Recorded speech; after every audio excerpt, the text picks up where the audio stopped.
মানুষ কতটা বিচিত্র হতে পারে। সব সময় স্বপ্ন দেখতে থাকে যে কাল আমি এটা করব, কাল আমি ওটা শুরু করব, কাল আমি ওটা সম্পন্ন করব। এই যে কাল শব্দটা, এই কাল অত্যন্ত বিচিত্র এক শব্দ।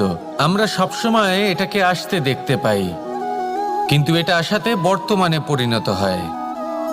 আবার আজ নতুন কাল দেখতে পাই, তার জন্য অপেক্ষা করি, যখন সেটা সামনে আসে বর্তমানে পরিণত হয়।